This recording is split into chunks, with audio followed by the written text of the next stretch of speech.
पुरानी मान्यताओं को आज भी आगे बढ़ाना चाहते हैं, उनको सर पर रखना चाहते हैं। ऐसे लोगों को हम लोग सामंतवादी, जातिवादी, और अब हमने नया नाम जो दिया है वो है जातीय आतंकवादी, जातंकवादी। आप समझो, ये जातंकी, जाति आतंकवादी, जातंकवादी जो लोग हैं, यही वो लोग हैं जिनको काशीराम साहब कहते हैं कि मैं ब्राह्मणों का विरोधी नहीं हूँ, ब्राह्मणवाद का विरोधी हूँ, जिनको बाबा साहब अम्बेडकर कहते हैं। आपको पता है मनुस्मृति किसने जलाई? बाबा साहब अम्बेडकर ने ब्राह्मण समाज के एक आदमी को समझाया कि भाई ये मनुस्मृति तो महिलाओं के खिलाफ है, और आप कहते हैं कि हम महिलाओं का सम्मान करते हैं, तो आपको इस मनुस्मृति को जलाना चाहिए, तभी तो मनुस्मृति जली। कई बार समझाया है कि एक्शन का रिएक्शन होता है, किसी को ज़्यादा दबाने का काम करोगे तो कल वो आदमी डट के खड़ा हो जाएगा, फिर क्या करोगे। एटा में यही तो हुआ है, और एटा जैसी सिचुएशन कहीं और जगह बन सकती है। इसलिए मैं बहुत जिम्मेदारी से कह रहा हूँ, मैं अपने लोगों से कह रहा हूँ कि मैं आपकी शक्ति को जानता हूँ कि बीच का मामला है, और क्योंकि ये हाईकोर्ट के अंदर लगनी, अगर वो ज़मीन बाहर किसी सार्वजनिक जगह पे लग रही होती, सरकारी जगह पे, तो उसका हस्तक्षेप अलग तरीका होता, लेकिन क्योंकि ये हाईकोर्ट में लगनी है तो हमें बहुत समझदारी से, क्योंकि इस तरह का जो है सिचुएशन ना बने कि लॉ एंड ऑर्डर बिगड़े और कोई इस तरह की परेशानी खड़ी हो, हमें बहुत सारी चीज़ें समझनी है। हालांकि हमारे लोगों के मन में, जो बाबा साहब अम्बेडकर में आस्था रखते हैं, उनके मन में बहुत गुस्सा है कि जब जो हाईकोर्ट के चीफ जस्टिस है उन्होंने ऑर्डर कर दिया था और वो लगनी थी, तो वहाँ से कई अधिवक्ताओं के इस तरह के स्टेटमेंट भी आए, और ऐसा लगता है कि वो बाबा साहब अम्बेडकर के विचार के खिलाफ है।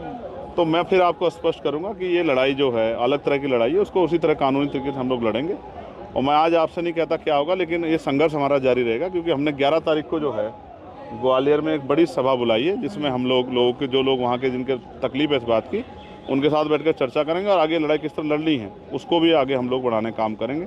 वहाँ के जो अधिवक्ता हैं वो भी एक सम्मेलन बुला रहे हैं, वो भी मुझसे मिले, तो उन्होंने मुझसे मांग की थी कि भाई आपको हम सम्मेलन बुला रहे हैं, सारे अधिवक्ता बुला रहे हैं देश भर के, आपको भी आना है, हम चाहते हैं कि आप उसमें रहें। मैं उनके कार्यक्रम में भी कोशिश करूँगा कि उनके कार्यक्रम में भी शामिल हो। सर, यहाँ से आपने वकीलों की एकता की बात की, लेकिन दूसरी तरफ मध्य प्रदेश के वही जो बार काउंसिल के कुछ वकील हैं, वो बाबा साहेब को ही जो संविधान निर्माता है वो मानने से इनकार करते हैं। उनका एक वीडियो है, वो BN राव को कहते हैं कि वो संविधान निर्माता। देखिए, वो जो अधिवक्ता साथी हैं वो उन्होंने क्या, वो बहुत पढ़े लिखे नहीं हो सकते, उनको बहुत जानकारी नहीं हो सकती। कई बार कुछ लोग फर्जी डिग्रियाँ भी लेके घूमते हैं। अभी देखो, आपको पता नहीं, यहाँ हापुड़ में यहाँ अभी यहीं से कोई जो है कोई फर्जी यूनिवर्सिटी पकड़ी गई है, और मैं वो आई डोंट नो क्या नाम है उसका, लेकिन वो उस यूनिवर्सिटी से कितनी फर्जी डिग्री, हो सकता है ऐसी फर्जी डिग्री वाला कोई वकील हो, उसको क्या पता है। भारतीय संविधान के निर्माता को, पूरे देश को तो पता है।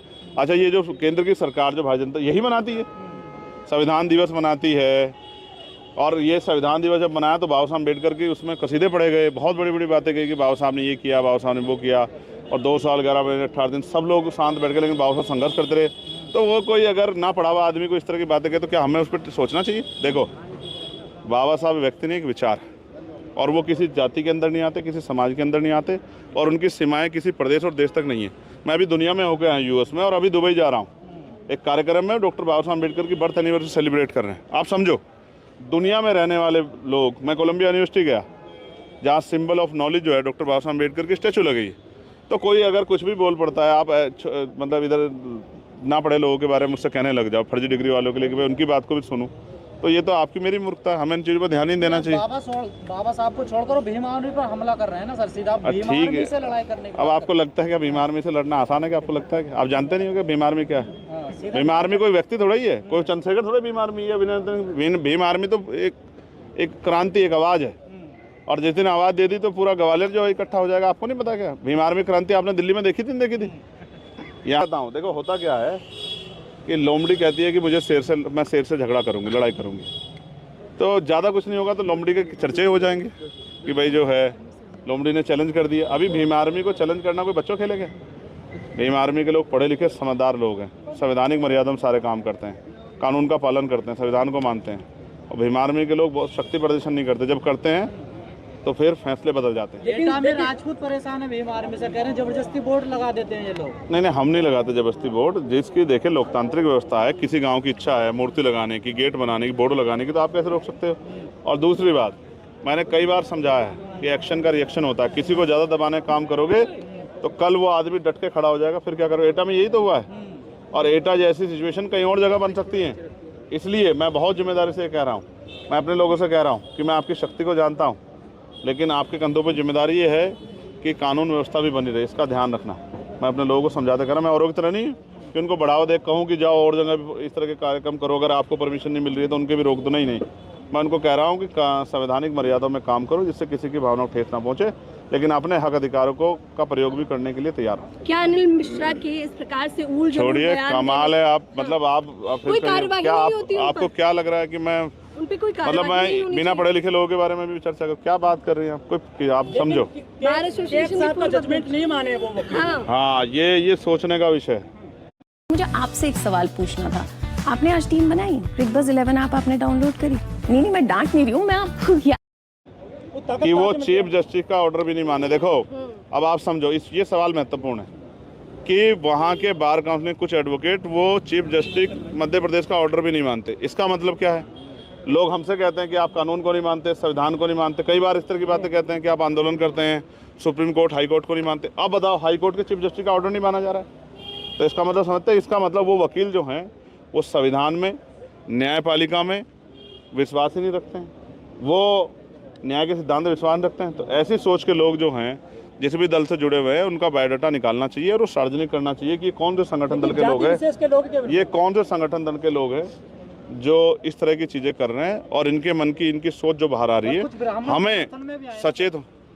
कुछ ब्राह्मण मूर्ति के समर्थन में आगे लगवाने। आप जाति पे जा रहे हो, मैं नहीं जा रहा हूँ। मैं विरोध कर रहे हैं, सब एक ही जाति के ना, सरनेम देखिए। मैं फिर कह रहा हूँ, आप ये मीडिया काम है कि वो लोगों को बताएं किस सरनेम के। मैं इंसानियत को मानने वाला व्यक्ति हूँ। मैं डॉक्टर बाबा साहब अम्बेडकर को मानने वाला, फूले साहू पेरियार को मानने वाला, सदगुरु रविदास जी को, भगवान बुद्ध, कबीर जी को, नानक देव को मानने वाला। मैं जातियों पे नहीं जाता। मैं स्पष्ट कह रहा हूँ, ये विचारधारा की लड़ाई है। इसमें कोई भी ब्राह्मण भी आ सकता है फेवर में, इसमें क्षत्रिय भी आ सकता है, इसमें वैश्य भी आ सकता है। ऐसा थोड़ा है कि वो बाबा साहब के खिलाफ है सब लोग। लेकिन आप समझो, वो महत्वपूर्ण ये है कि क्या जो लोग आ रहे हैं, इसका मतलब वो न्याय के सिद्धांत को, भारतीय संविधान में आस्था और विश्वास रखते हैं, और जो लोग नहीं आ रहे हैं, इसका मतलब वो भारतीय संविधान में आस्था विश्वास, न्याय में आस्था विश्वास नहीं रखते हैं। स्पष्ट हो गया ना? लेकिन सर, अब तक सवाल ये था लेकिन कि चंद लोगों की वजह से पूरे समाज पे तो नहीं मैं कह सकता हूँ। अब ये कह रहे हैं ना कि उसी समाज के और लोग भी आ रहे हैं, वो समर्थन भी है। तो मैं फिर कहता हूँ, मेरा देखने सोचने का तरीका डॉक्टर बाबा साहब अम्बेडकर के विचारों के आधार पर है। जो जैसा करेगा उसको वैसा ही समाज वो देगा।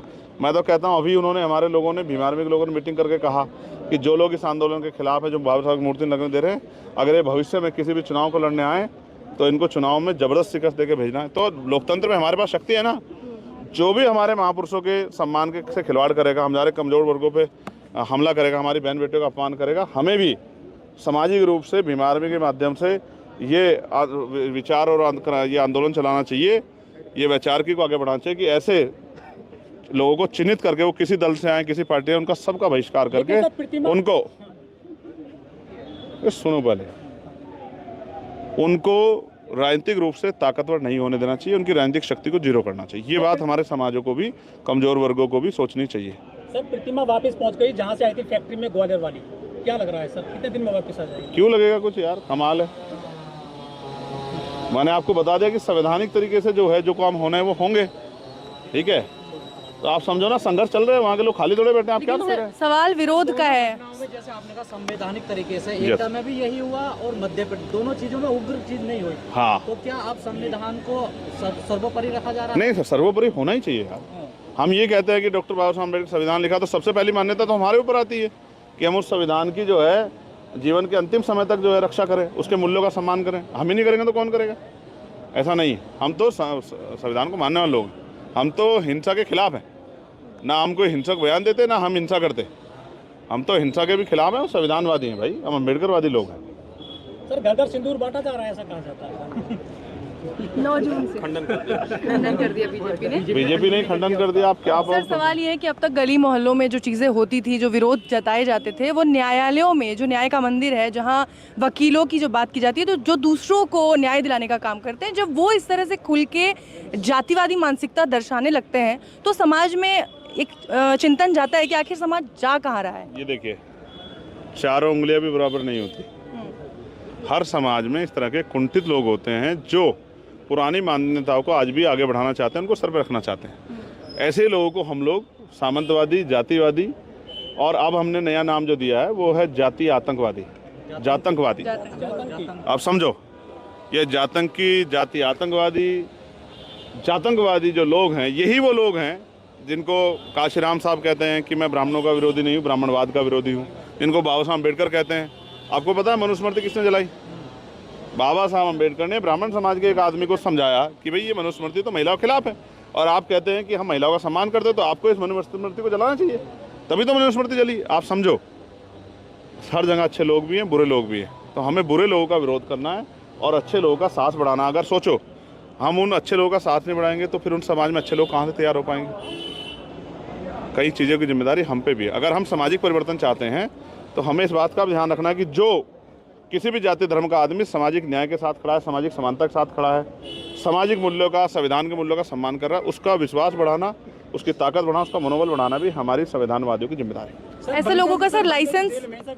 हाँ, कल मैं गया था बिहार परसों और मैंने बहुत जोर शोर से उनकी मांग उठाई कि बनते विनयाचार्य जी को झूठे आरोपों में जेल में बंद किया, सरकार को बनते विनयतन जी को बिना शर्त रिहा करना चाहिए। और अभी बिहार की हमारी टीम शायद कल या परसों से लगातार जो है उनकी रिहाई के लिए और BTMC एक्ट खत्म कराने के लिए धरने बैठने का काम कर रही है।